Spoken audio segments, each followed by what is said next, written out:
Buenas tardes amigos televidentes que nos ven hasta ahora desde la comodidad de su casa. Estamos en Generación 91, el programa que los entretiene, que los pone a pensar y aquí botando un poco de corriente, pues críticos y propositivos para que ustedes de su casa, desde la comodidad, pues pensemos la realidad social y lo que pasa en nuestro país.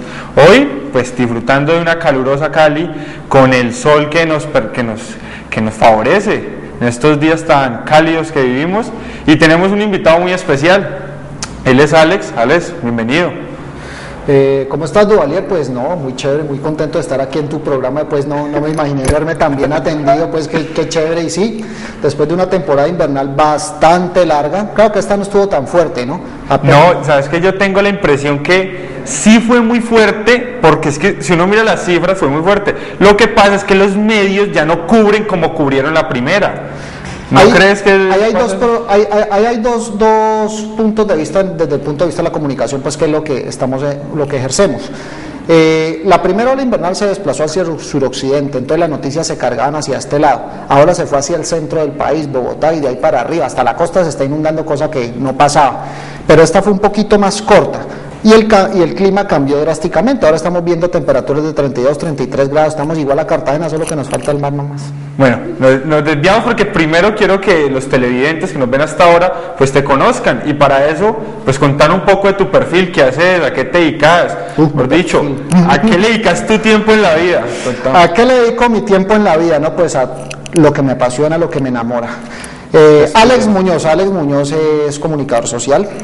Del Instituto Colombiano de Comunicaciones, ejerció en noticieros regionales. ¿Qué noticieros? 90 Minutos, Noti5, después pasé al canal regional Telepacífico y finalmente terminé ahora dirigiendo un proyecto deportivo muy bonito, de mucho impacto social, que es el Ultimate Frisbee. Incluso lo conocen ahora como disco volador y eso va a venir ahora para los World Games y se está masificando. Entonces, el Ultimate es el que popularmente se conoce como el Frisbee, el plato que uno lanza y otro... Disco volador, ahora le dicen disco volador, que todo el mundo cree que juega con los perritos. No, es un deporte estructurado, empezó por allá en los años 40 en las universidades de Estados Unidos y lo estamos implementando aquí en Cali.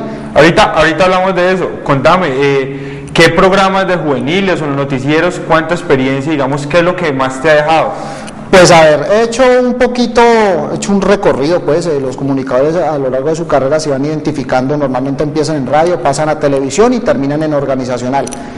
El promedio es así, en mi caso yo empecé radio en Colmundo Radio, después pasé a la Red Sonora, tuvimos un programa que se llamaba El Volante, que era dirigido al gremio transportador.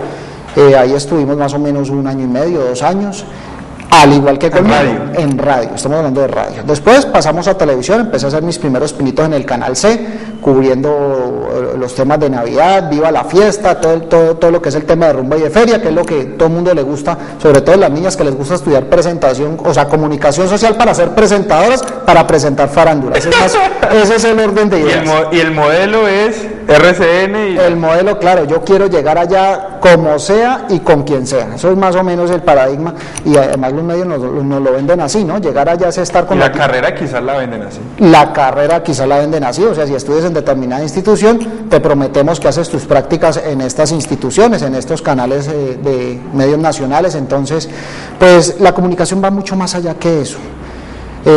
Yo me he inclinado más por el tema de informar, sino que aquí la información es un poquito muy subjetiva y no objetiva como debería ser.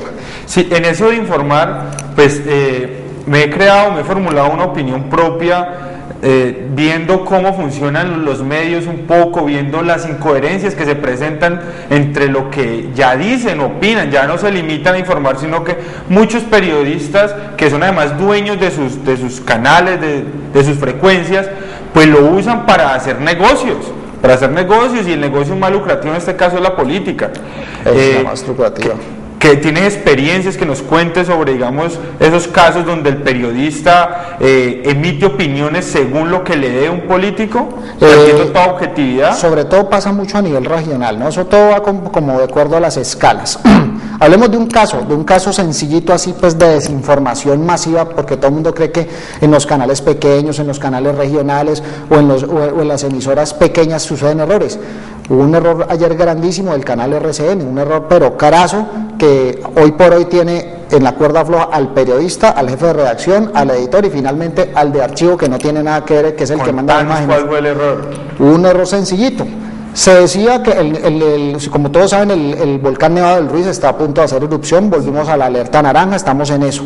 RCN ayer pasó unas imágenes de un volcán en llamas haciendo erupción. Un archivo que no corresponde. Esto es lo que está pasando en estos momentos en el volcán Nevado del Ruiz. De inmediato, pues, el Centro de Atención de Desastres emitió un comunicado desmintiendo que eso estuviera sucediendo en el volcán Nevado del Ruiz. Eso fue ayer exactamente.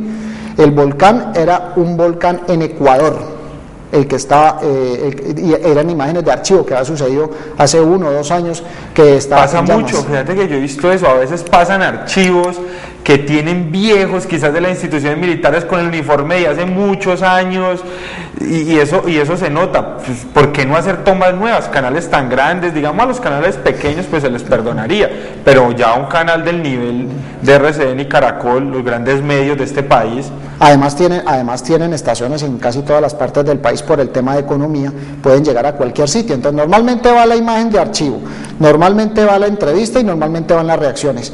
Entonces eso se debe reforzar con una emisión en directo, mandar la antena fly allá, estamos en el volcán Nevado del Ruiz, la gente está tranquila, así como se hizo con Pasto, pero eso fue un craso error de la cadena RCN y justamente el día de ayer. Y lo que me preguntabas, sí, a nivel regional se ve mucho, pues obviamente no voy a decir muchos nombres, pero hay dueños de medios grandes, por ejemplo, que son dueños también de otros negocios como tierras, constructoras y todo este tema. Entonces, yo tengo una tierra, por decirte algo, hacia el sector de Navarro, es un ejemplo, cualquier parecido con la realidad es coincidencia. Y entonces el metro cuadrado vale 100 pesos. Entonces, ¿qué pasa? Yo necesito cablear ese lote, o sea, ponerle servicios públicos, alcantarillado, vías de acceso. Entonces necesito correrla cerca de la ciudad. Sí. Entonces el terreno que valía 100 pesos queda valiendo 300 pesos. Cuando no hay voluntad política o cuando el gobernante de turno dice no, eso no lo puedo hacer, entonces pongo a mi medio a que haga investigación a ese gobierno y le investigue en qué se está gastando los recursos públicos. Exacto. Y ahí es donde le dice que es como el cuarto poder que ejerce de acuerdo. De ahí viene el dicho, el cuarto poder. Tenemos preparado, Alex, un video que queremos que ponga a la gente a reflexionar y que la informe, que lo que buscamos es informar y no crear una opinión que a nosotros nos interese. Este video es acerca del virus que en el año 2009 recorrió al mundo y puso a todo el mundo con unos niveles de paranoia altos. Sí, la gripa H1N1, gripa A, y entonces, pues es un documental corto que explica un poco lo que había en realidad detrás de todo este virus, que en realidad pues no fue una gran mortandad. Dicen que porque la OPS, la Organización Mundial de la Salud, la OMS, pues actuó rápidamente, entonces lo mostraron como un éxito, pero vamos con el video que es muy interesante y estaremos analizando un poco lo que allí se muestra. Vamos con la porcina. Todo el mundo está aterrado, es una paranoia global, colectiva, nadie sabe quién quiere o quién no tiene la gripe porcina, ¿no? Estamos ante la presencia de un nuevo virus de la influenza.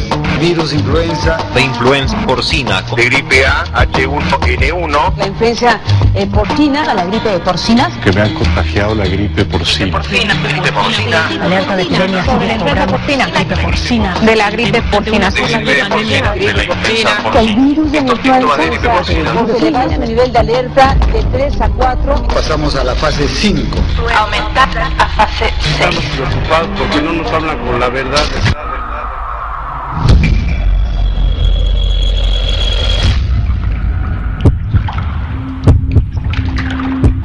Esta es la micrografía en tinción negativa del virus AH1N1, más conocido como influenza porcina o de cerdo, un virus de moda, estrella principal de los periódicos, titulares indiscutidos de informativos de televisión.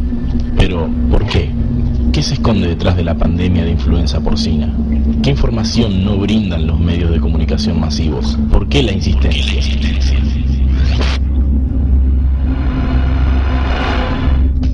Mayo de 1997.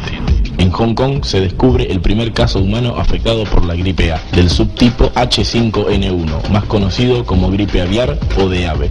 Diciembre de 1997. La gripe aviar había infectado a 18 personas y causado la muerte de otras 6. Febrero de 2013. Un brote de gripe aviar en Hong Kong concluyó en 2 casos positivos y una muerte contagiados por su contacto directo con aves. Mediados de 2005. Se reportan apariciones de H5N1 en humanos al noreste de China y al este de Rusia. Septiembre de 2005. Desde Ginebra, Suiza, la Organización Mundial de la Salud advierte que el número de personas que podría morir por una eventual epidemia de gripe aviar y humana podría llegar a los 7.4 millones. Octubre de 2005. Se confirma el primer caso de H5N1 en un loro en Gran Bretaña.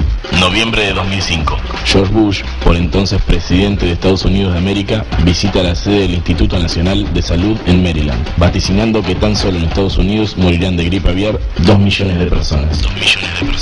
Junio de 2006. Trascendió que expertos de la Organización Mundial de la Salud consideran muy probable que se haya dado el primer caso de transmisión entre humanos en Sumatra, donde 8 miembros resultaron infectados, pero ninguno murió. Julio de 2006. Se confirma el primer caso de gripe aviar en un ave en España. Julio de 2009. Ya nadie habla de la gripe aviar.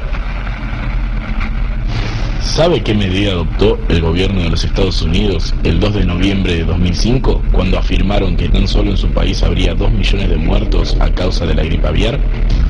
Ese día, George Bush aprobó una partida presupuestaria de $7.100 millones para planes de prevención y adquisición de medicamentos, de los cuales $1.200 millones estaban destinados a elaborar y adquirir 20 millones de dosis de la actual vacuna contra la cepa H5N1. 20 millones de dosis. Cualquier mortal diría que hasta ahora tenemos tan solo un honorable presidente abocado por la salud de su pueblo. Nada raro. Nada raro. Año 1996. La compañía biofarmacéutica norteamericana Gilead Sciences patenta el Tamiflu como medicamento contra varios tipos de gripes. Año 1997. Donald Rumsfeld, miembro del directorio de Gilead Sciences desde 1988, es nombrado como presidente del directorio de la compañía. Un consejo: recuerde ese nombre. En ese mismo año, la compañía de Donald Rumsfeld llegó a un acuerdo con el laboratorio multinacional suizo Roche para fabricar y distribuir el Tamiflu hasta el año 2016 a cambio de una comisión del 10% de las ventas totales. Donald Rumsfeld presidió el directorio de Gilead Sciences hasta el 2001. Y adivine por qué se retiró. Fue nombrado secretario de Defensa en la asunción de la primera presidencia de George W. Bush, el mismo honorable presidente abocado por la salud de su pueblo, que en el 2005 aprobó un presupuesto del cual 1.200 millones estaban destinados a la ex compañía de Rumsfeld para elaborar 20 millones de dosis de Tamiflu, con el fin de evitar las supuestas 2 millones de muertes en Estados Unidos a causa de la gripe aviar. Pero, ¿sabe cuántos muertos hubo en Estados Unidos a causa de la gripe aviar según la Organización Mundial de la Salud? ¿2 millones? No, 0. Según estadísticas de la Organización Mundial de la Salud, ¿sabe cuántas víctimas fatales se llevó la gripe aviar entre el año 2003 y el año 2009? ¿7.4 millones? No, 272, lo que establece un promedio de defunción de 39 habitantes por año. ¿Parece mucho? ¿Sabía que la gripe común mata a 500.000 de personas por año en el mundo? Literalmente, según National Safety Council, una persona tenía más riesgos de morir electrificado por un rayo que por influenza H5N1. Pero igual ya no importa. Hoy ya nadie habla de la gripe aviar. Hoy las diferentes sociedades están padeciendo el impacto paranoico y abusivo de la nueva epidemia de moda, la gripe porcina. Listo, pues como vimos allí, este es como la manera como funcionó toda esta paranoia que se creó a partir de, digamos, de las grandes corporaciones farmacéuticas, y que yo le denominaría esto es bioterrorismo. Cuéntame, Alex, pues 7.100 7.100 millones de dólares, 1.200 millones de dólares dedicados a comprar 20 millones de cepas, destinó Bush, y pues esto cómo resulta y cómo impacta, digamos, en una sociedad tan necesitada, cómo impacta, digamos, en la economía de las farmacéuticas para bien de ellas, pero cómo no generó la cantidad de muertes, los 7 millones de muertos que se esperaban, sino solo 162. ¿Qué opinas? Pues a ver, es que los medios, cuarto poder, como lo hablamos antes del video, muchas veces los medios se utilizan para desinformar, para generar unos intereses particulares y para unos consumos públicos ya direccionados tras bambalinas, tras sombras. Yo recuerdo que cuando fue la gripe aviar, el hospital departamental aquí en Cali entró en alerta, incluso llegó un caso de Puerto Tejada en ese tiempo, que presentó el único caso de gripe aviar, no fue fatal, pero aquí ya con eso se prendieron las alarmas. Entonces todo indirectamente sirviendo a unos intereses ¿de qué? De donde vimos. Don Donald Rumsfeld, el propietario, o uno de los propietarios de la junta directiva del laboratorio Gilead, sí, como se pronuncie. Entonces ahí los medios tienen que ser muy objetivos y tienen que jugar un papel importante de no entrar en el juego. Ahí es donde está el periodismo investigativo, el cual no hubo, claramente no lo hubo. Sí, es que además lo preocupante es que pues el daño que le ocasiona a la ciudadanía, a la sociedad civil, altera todo el ritmo de vida, todos los estados de ánimo, ponen al mundo en jaque, literalmente. Es un estado, pues, por lo mismo lo digo, de bioterrorismo, que no se percibe, pero allí está. Yo recuerdo muy bien que mi mamá en la casa decía: mijo, póngase el tapabocas, una cosa así, pues que uno dice, bueno, ¿será verdad? Pues uno que me la paso en estos medios, en redes, viendo, leyendo, o será simplemente lo que acabamos de ver, una estrategia para generar unos recursos a las farmacéuticas. Es una capitalización del estado de zozobra, o sea, el estado de zozobra, el estado de tensión, unos pocos se lucran de este estado de zozobra. Los del gremio de las aves tuvieron que salir a decir que las aves no estaban contaminadas, el INVIMA tuvo que decir que ya estaban revisadas, el ministerio de no, y era además la necesidad de todo el mundo por conseguir este Tamiflu, la cepa, pues, que distribuyó Roche, y que eran los únicos además que la tenían, y que la Organización Mundial de la Salud, la institución la Cabala, sí, la institución globalizada que ejerce poder sobre todos los países, pues patrocinó, y eran ellos los que certificaban que solo ellos tenían la pócima, la cepa para combatir este virus. Es triste ver esto, y creo que lo que buscamos es que se despierte esa conciencia, que la gente no trague entero, que cada cosa pues lo miren de una manera crítica, puedan ver qué hay allí, qué me están diciendo, porque se nota que no podemos confiar en los gobiernos, y menos en un gobierno como el de Estados Unidos que hace este tipo de cosas. Y ahora es muy fácil, mire, antes eran lo que nos decían los medios masivos de información. Antes eran lo que nos decían los medios masivos, ahora tenemos las redes sociales, tenemos periodismo investigativo, tenemos noticieros o medios alternativos, los cuales van un poquito más allá, entonces uno puede... Y tenemos Generación 91. Y tenemos Generación 91 que precisamente trata de investigar un poquito más para que ustedes allá en sus casas saquen sus propias conclusiones y tengan la otra cara de la moneda. Claro, precisamente hoy tenemos una imagen en la presentación de nuestro programa que es pues que la televisión es un arma de manipulación masiva, y creo que con esto se ve. Mire, en el conflicto armado colombiano, los grupos armados ilegales, incluso las mismas fuerzas legales, pues estamos hablando de ejército, policía, las fuerzas legalmente constituidas, le tienen más miedo, los políticos le tienen más miedo a una cámara que a un fusil. Paradójico, pero le tienen más miedo a una cámara. Cuando tú vas a la zona de conflicto y vas con una cámara, o sea, ellos, si vas sin cámara, ellos pueden hacer cualquier tipo de cosas contigo, pero cuando vas con una cámara y vas de algún medio, ellos te dan un tratamiento distinto. Hay una película que se llama, es reciente, 5 días de guerra. La película cuenta la historia de unos reporteros de guerra. Es impresionante. Digamos, primero la labor del reportero de guerra es enfrentado a las peores condiciones para ejercer la labor, porque se encuentra en medio de un conflicto. O sea, el escenario es aquí un bando, aquí el otro, y el periodista El reportero de guerra en la mitad tratando de registrar todo para comunicarle al mundo, para que el mundo se entere de lo que está pasando en estos conflictos y para que ojalá no se repitan, la conciencia cambie, los gobernantes cambien y no lleguemos a estos estados de violencia. Al respecto, pues hoy acaban de liberar a Romeo Langlois. Opa, este man es bilingüe. Incluso ahorita mismo están celebrando, están en un parrandón improvisado allá. Entonces, y él, pues para Colombia es un reportero de guerra que se vio preso pues por uno de los grupos que conforman el grupo ilegal de las FARC, pero vemos que él dijo que para conocer el conflicto pues no necesitaba estar secuestrado, que él ya lo había vivido, y también dijo que los comunicadores deben de informar, de poder registrar y escribir todas las partes del conflicto, tener una visión global, no solo una. Aquí los medios son un poquito oficialistas. De hecho, Langlois cayó de pronto, inocentemente, pues bien intencionado en ese juego. Cuando vas a informar, y sobre todo si es de un medio internacional, pues tú vas a la zona del conflicto, desde que abordas, los habitantes del sector ya saben de dónde vienes.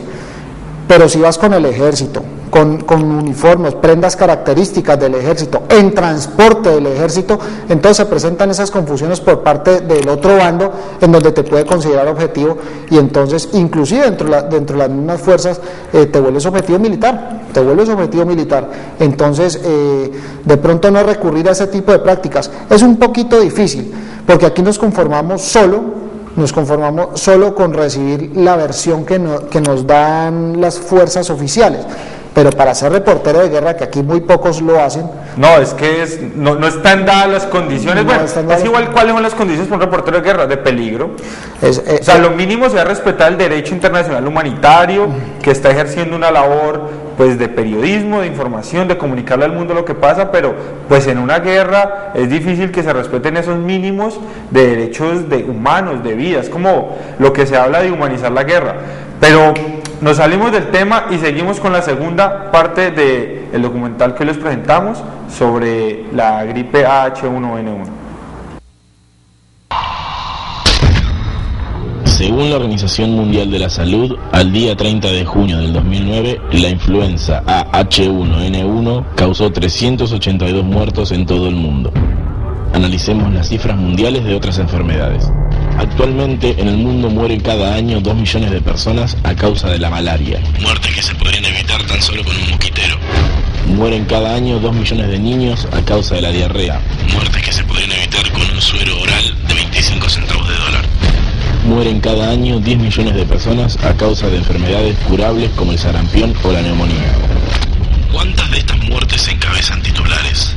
Ninguna. Hablemos de cifras argentinas, en donde el número de víctimas fatales por influenza porcina asciende a 82, según el informe brindado por el Ministerio de Salud el día 9 de julio del 2009. En la República Argentina, según el Instituto Nacional de Estadísticas y Censos, entre los años 2004 y 2006 se notificaron 3.715.730 casos de gripe y neumonía, de los cuales 45.270 casos resultaron mortales. Esto establece un promedio de 15.090 muertes por año a causa de enfermedades respiratorias conocidas o comunes. ¿Cuántas de estas muertes encabezan titulares? Exacto, ninguna. Sin embargo, la insistencia mediática con la gripe porcina pareciera inagotable. Pero, ¿por qué? A esta altura debería estar bastante claro. ¿Recuerdan que en el año 1996 la compañía biofarmacéutica norteamericana Gilead Sciences, presidida años después por el simpático Donald Rumsfeld, patenta el Tamiflu como medicamento contra varios tipos de gripes? Adivinen. Casualmente el Tamiflu es uno de los 2 fármacos recomendados por la Organización Mundial de la Salud para combatir a la gripe porcina. ¿Y qué mejor manera de comercializarlo que generar una necesidad en base al miedo y a la paranoia en la sociedad? Si todavía no está claro, miremos la evolución de las acciones de Roche del 23 al 29 de abril del 2009. Un aumento más que considerable para solo 5 días, ¿no? Por cierto, ¿sabía que el Tamiflu tiene efectos secundarios psicológicos y psiquiátricos? La Administración de Fármacos y Alimentos investigó cerca de 600 casos de personas tratadas con Tamiflu que mostraron efectos secundarios neuropsicológicos. Según Luis Proaño, médico ecuatoriano, los síntomas más severos incluyeron convulsiones y delirios graves. En Japón, 14 muertes infantiles y de adolescentes a causa de infecciones cerebrales llevó a su gobierno a prohibir el Tamiflu durante el año 2007. Durante la campaña masiva de vacunación contra la influenza porcina del año 2009, en tan solo 6 meses, víctimas que sufrieron parálisis provocada por la vacuna presentaron demandas que alcanzaron los 1.3 billones de dólares. La justicia culpó a la vacuna por 25 muertes. Incluso jóvenes saludables de 20 años terminaron parapléjicos. ¿Tan difícil es entender qué se esconde detrás de la influenza porcina? Actuemos activamente, pero nunca perdamos la cordura. No entremos en un estado de paranoia ofuscador y sofocador. Cuidémonos nosotros y cuidemos a nuestra familia.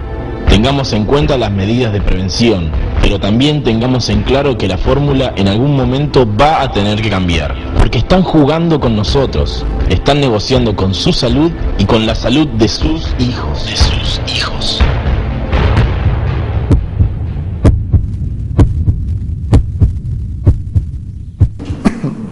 Queda uno impresionado con todos los argumentos que da el autor de este documental respecto al virus H1N1 y cómo se manejó.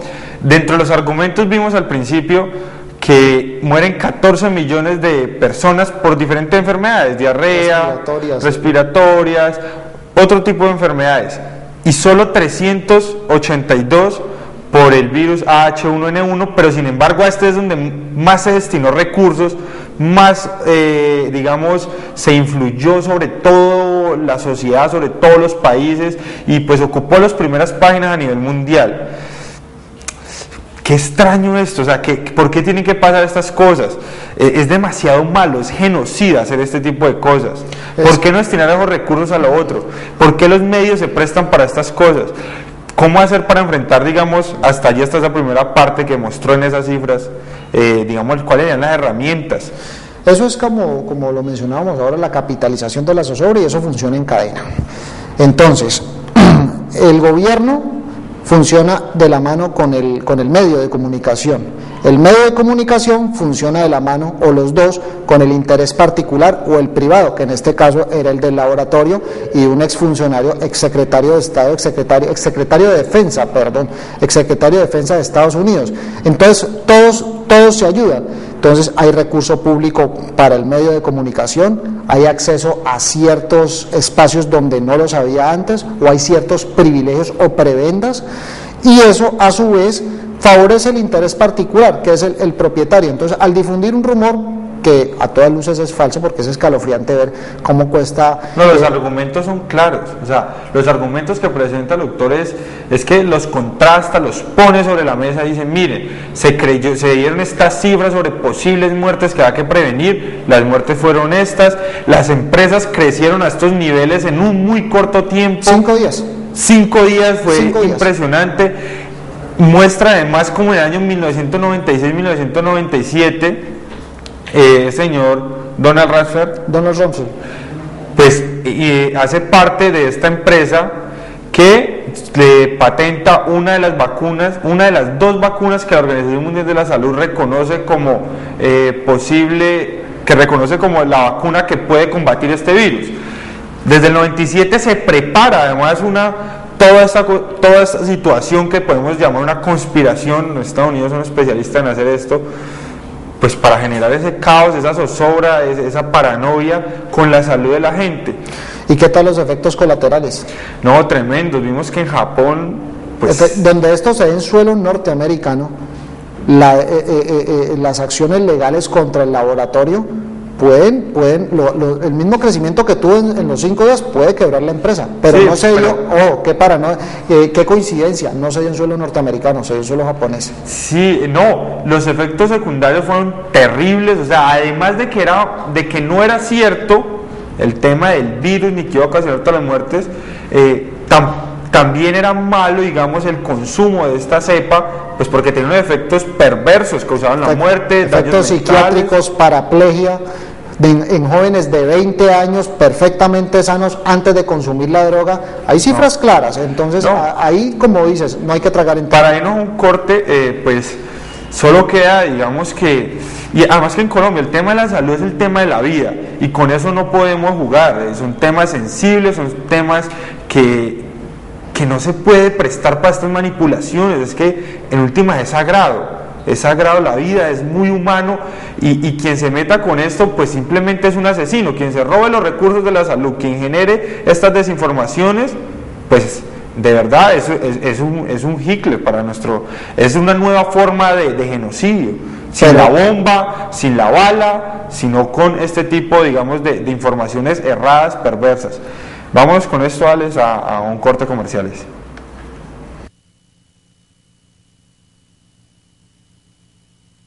Yo siempre he querido entrar a estudiar y no he podido. Ahí hay un problema. Las oportunidades han sido pocas y los cupos limitados. Ahí hay un problema. Viendo la propuesta de la reforma, que las instituciones de educación superior se van a privatizar. Entérate bien. Ahí hay un problema. Ten en cuenta que la educación superior es un derecho. Las universidades no están en venta. Y mucho menos la educación. Son 600.000 nuevos cupos en educación técnica, tecnológica y universitaria al año 2014, solo para empezar. Eso no es cierto. La educación no es ninguna payasada. Pongámonos serios. No tiremos la plata a la basura. Estudiemos. Llámale la reforma. Eso es un ladrillo. En Chile el crédito educativo es carísimo. Los estudiantes dicen que se demoran hasta 20 años pagando y quedan debiendo. Y eso también lo trae la reforma. Pilas, pelados, no nos dejemos manipular.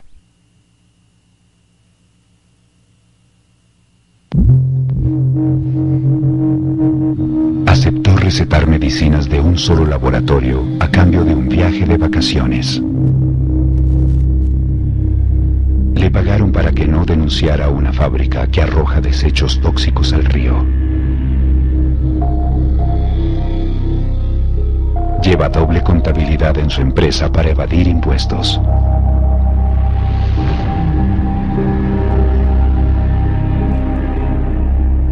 Entregó dinero para obtener ventajas en una licitación multimillonaria. Dejó libre a un funcionario que recibía sobornos por adjudicar contratos. La corrupción le quita el sueño a millones de personas. ¿Por qué a los corruptos no? Es tiempo de despertar. Visita tiempodedespertar.org.co. Bueno, y seguimos aquí en Generación 91. No olviden que tenemos en Twitter nuestra cuenta para que nos sigan, así estemos perdidos. Es @G91TV, todo en mayúscula, allí nos buscan usuarios. Y también la cuenta pues personal, la mía es @duaok, @gmail. Ese es el correo, por Dios. @duaok. ¿Tienes Twitter, Alex? No he entrado, estoy un poquito peleado con las redes sociales. Estás out. Estoy out, sí. Out. Me gusta seguir de pronto algunos personajes, silla vacía, cosas de estas, pero de tener Twitter, pues así como para opinar, pues depende de la necesidad del propietario. Y en este momento, pues no, interesado en estas cosas de Facebook y eso, Messenger sí. Pero Facebook y estas redes sociales pues definitivamente no, porque pues hay mucha desinformación en este tipo de cosas algunas veces. Hay otras que sí son muy serias y de pronto tips que sí nos pueden enriquecer diariamente. Mira, este programa busca, además de presentar cosas que critiquen el estado actual, el status quo, también ideas propositivas que inviten a la gente a pensar y a ellos también dar un paso hacia el frente y decir: voy a hacer algo porque las cosas cambien en materia ambiental, por la pobreza, por la educación, lo que quiera que la gente la motive a salir a lo público, a trabajar por la gente, por una sociedad mejor. Ustedes tienen un proyecto muy bonito, Alex. Cuéntenos un poquito del proyecto, pues para nombrarlo como un caso ejemplo de lo que se puede hacer. Pues ya que estás hablando de jóvenes, pues, que estoy pues todavía en el techo pues de lo que se denomina todavía joven, estamos adelantando un proyecto que se llama Disco de Convivencia, que es un proyecto para niños del Ultimate Frisbee. Es un proyecto que se va a llevar como público objetivo a niños entre 11 y 16 años. Vamos a ser un poquito flexibles, de comunidad escolarizada, de jóvenes del distrito de Agua Blanca. Entonces, ¿qué pasa? Es un deporte que va a servir, va a generar algo de impacto social. ¿Por qué? Porque si ves todos los deportes, fútbol, fútbol americano, básquetbol, voleibol, todos tienen el tenis, todos tienen un árbitro. Este deporte no tiene árbitro.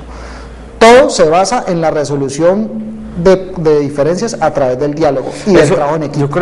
Yo la primera vez que escuché a un amigo hablar del Ultimate, que nos estuvimos practicándolo, me dijo que lo lindo de este deporte era precisamente eso, era la manera como las decisiones del juego se tomaban, o era un reconocimiento de parte y parte, digamos, de los jugadores o de los equipos.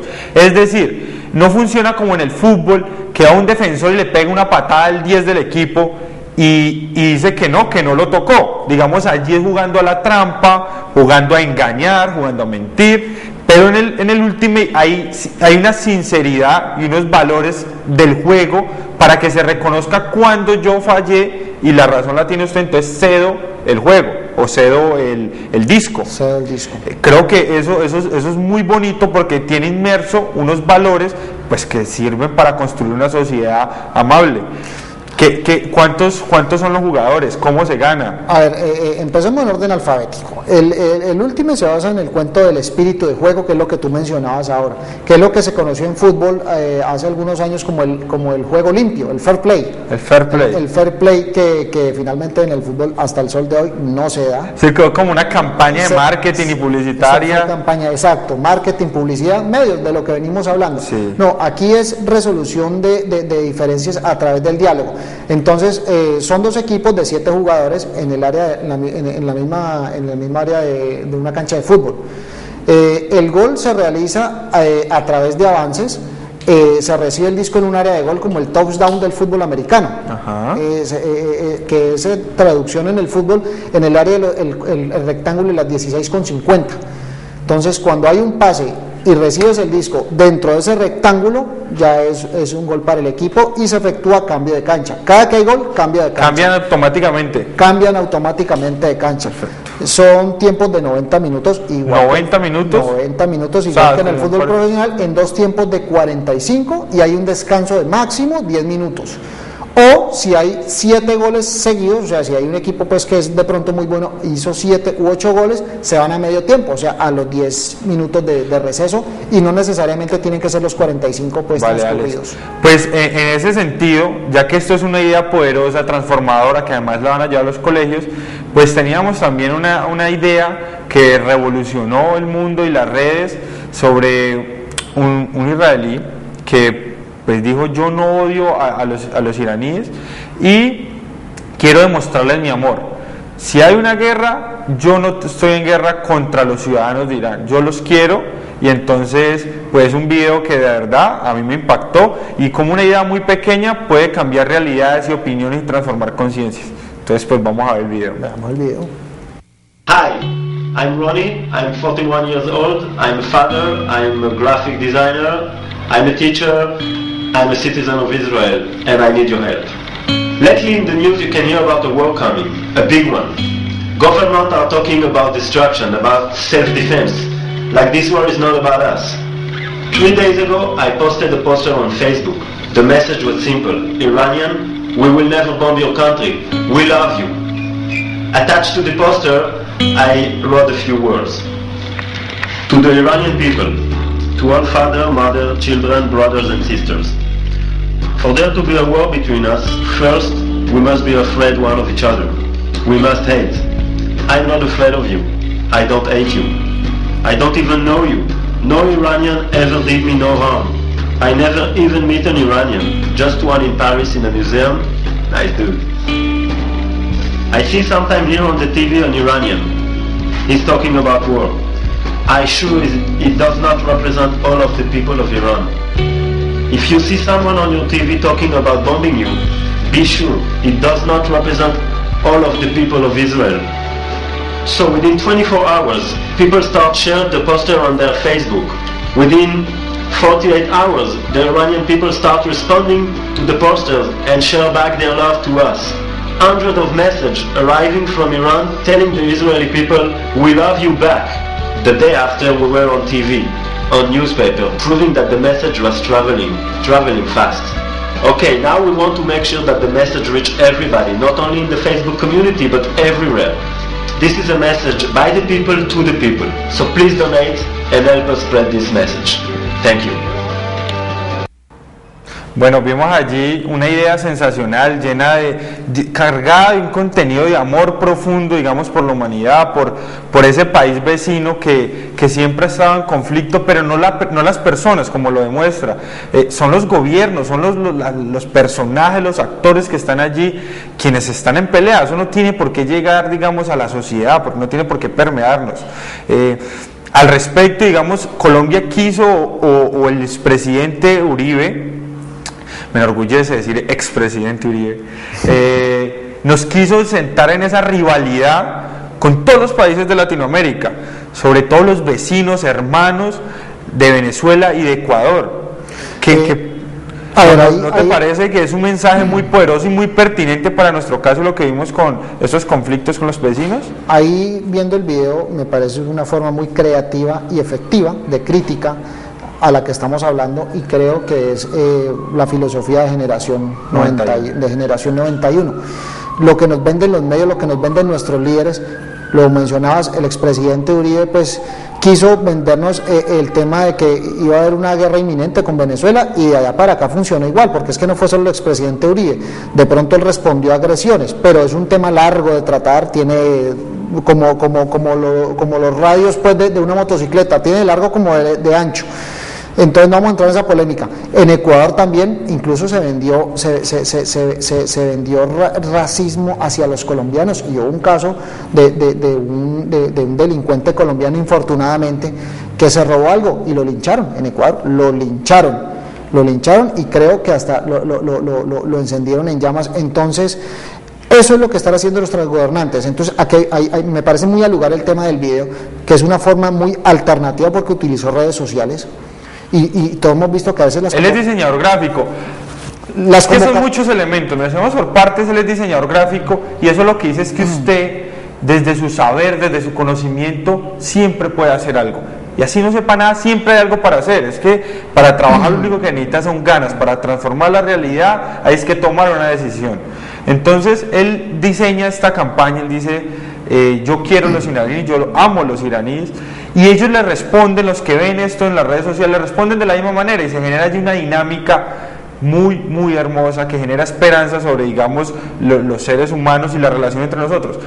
En el caso de Colombia y en el caso, digamos, a nivel global, lo que hace la política es configurar un enemigo para generar el patriotismo y generar en este sentido, pues digamos, una legitimidad de los gobiernos.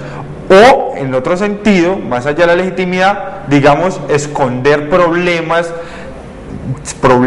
digamos, que hacen que el gobierno no marche bien. Las conocidas cortinas de humo. Sí, no lo quiero decir así, pero es exactamente eso. Entonces, yo también creo que eso funcionó mucho y funciona mucho para el caso que acabamos de ver en el video y para el caso de Colombia con Venezuela, por ejemplo. Es una mutua conveniencia porque antes, digamos, permaneciera esa rivalidad. ¿No lo crees así, Alex? Pues eso es como te decía, lo que nos están vendiendo. Ahora, he tenido la oportunidad de estar en el interior de Venezuela, tengo familia allá en Venezuela, y lo que no se conoce es que hay una gran, o sea, por no decir la mayoría de sus ciudadanos, el sentir común, la percepción del ciudadano de a pie, de que el gobernante debe cambiar. Y eso es lo que acá en Colombia, el que nunca ha ido a Venezuela y todo lo ve por los medios tradicionales, lo ven como un gran líder. Bueno, pues esa es la imagen que se nos vende. Entonces ahí viene el tema de desinformación, y muy creativo el tema del video y el poder de convocatoria de estas redes sociales y de los rumores por BlackBerry. Se han convocado marchas por BlackBerry y han funcionado efectivamente. Entonces hay formas, tenemos las herramientas. Cada vez tenemos más herramientas. Vamos con otro video que vamos con otros Vamos videos. a comer. Vámonos con otros videos comerciales, pero que también todos nos invitan a reflexionar y a pensar sobre la realidad que vivimos. Yo siempre he querido entrar a estudiar y no he podido. Ahí hay un problema. Las oportunidades han sido pocas y los cupos limitados. Ahí hay un problema. Viendo la propuesta de la reforma, Que las instituciones de educación superior se van a privatizar. Entérate bien. Ahí hay un problema. Ten en cuenta que la educación superior Es un derecho. Las universidades no están en venta. Y mucho menos la educación. Son 600.000 nuevos cupos en educación técnica, tecnológica y universitaria al año 2014, solo para empezar. Eso no es cierto. La educación no es ninguna payasada. Pongámonos serios. No tiremos la plata a la basura. Estudiemos. Llámale la reforma. Eso es un ladrillo. En Chile el crédito educativo es carísimo. Los estudiantes dicen que se demoran hasta 20 años pagando y quedan debiendo. Y eso también lo trae la reforma. Pilas, pelados, no nos dejemos manipular.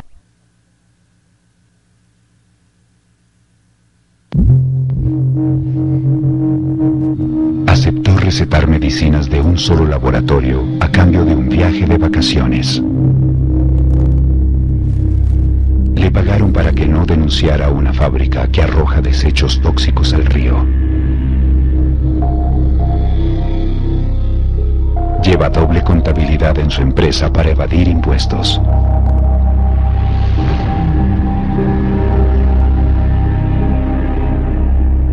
Entregó dinero para obtener ventajas en una licitación multimillonaria.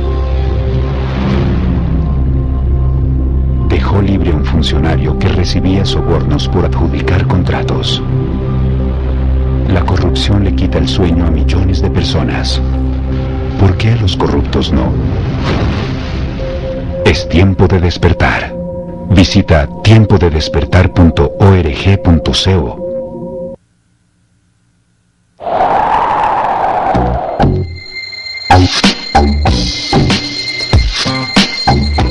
Hola, no tan buenos días. Nuevo escándalo de corrupción. Se han perdido 10.000 millones de pesos destinados para el mantenimiento de las tuberías que suministran agua potable al municipio. También, en términos de desempleo y educación, un nuevo grupo de network. Atención, noticia de última hora. El gobierno afirma que no alcanza los recursos para la educación pública. Por eso propone una reforma para...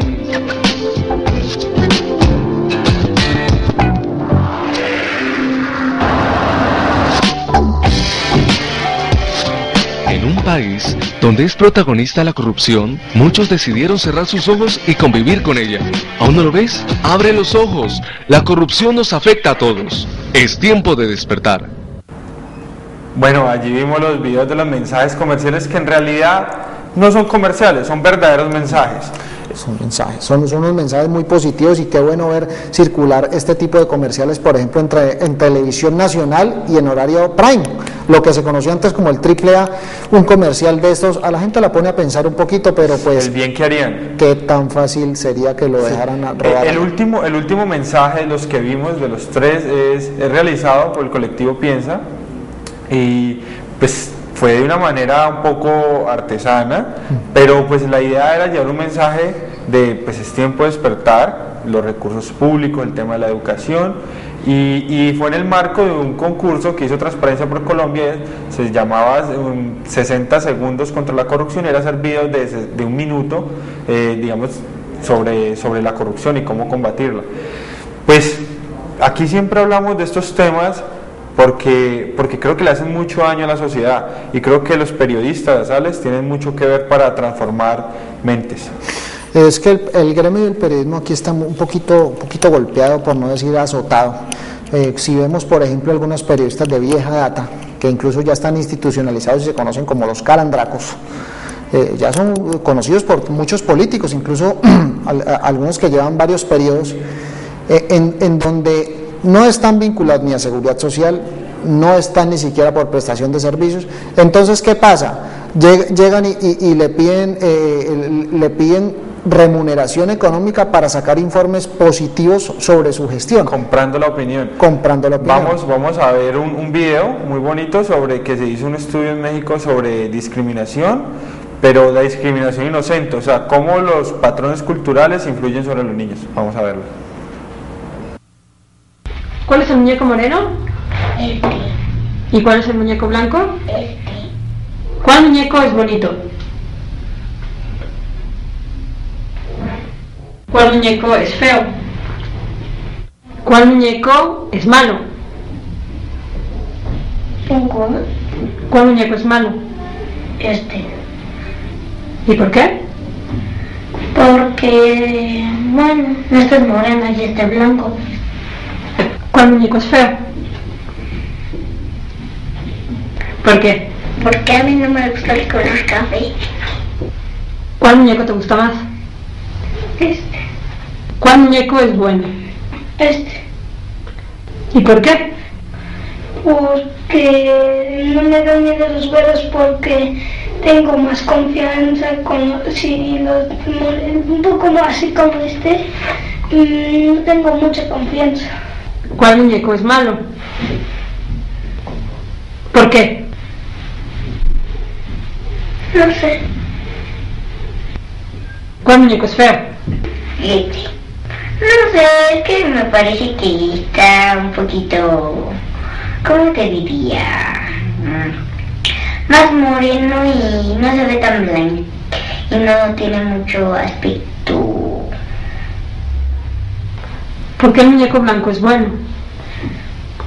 Porque sus ojos son azules y todo su cuerpo es blanco. ¿Cuál muñeco es feo? ¿Por qué? Porque está negro. ¿Por qué ese muñeco es malo? Porque está café. ¿Y por qué que este café es malo? Porque pega. ¿Cuál muñeco te gusta más? Blanco. Porque sus ojos están bonitos y su raza también. ¿Cuál muñeco se parece más a ti? Un poquito a este.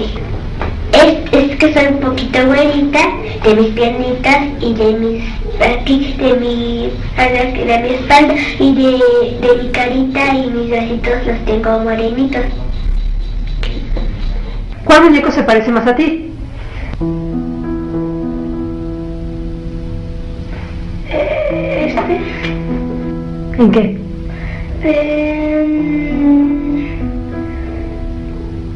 Las orejas. Sí, vamos.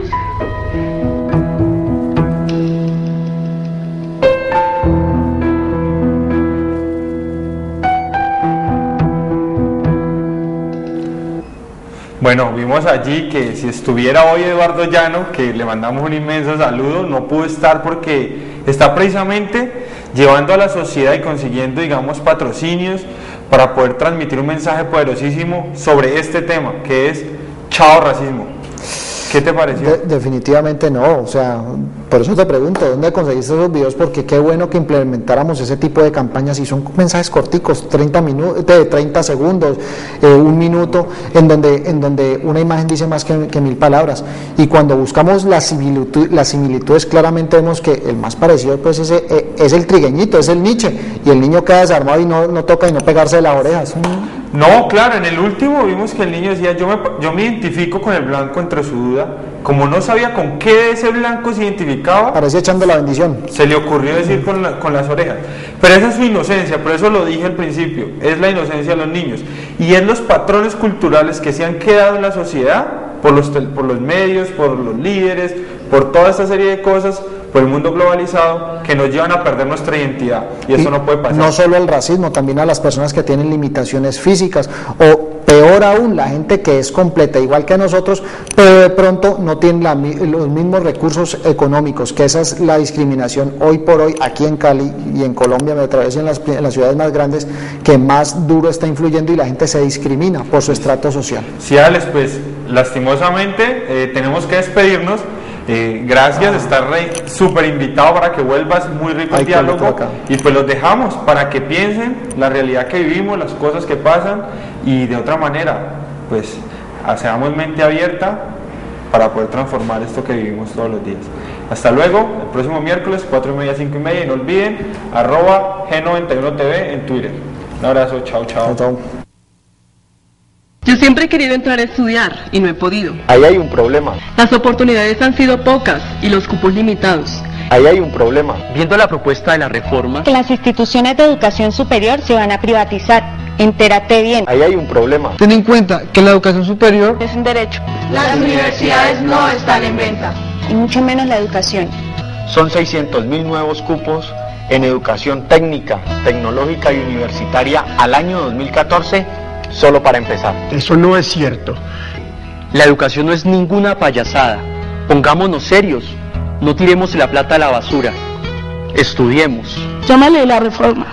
Eso es un ladrillo. En Chile el crédito educativo es carísimo. Los estudiantes dicen que se demoran hasta 20 años pagando y quedan debiendo. Y eso también lo trae la reforma. Pilas, pelados, no nos dejemos manipular.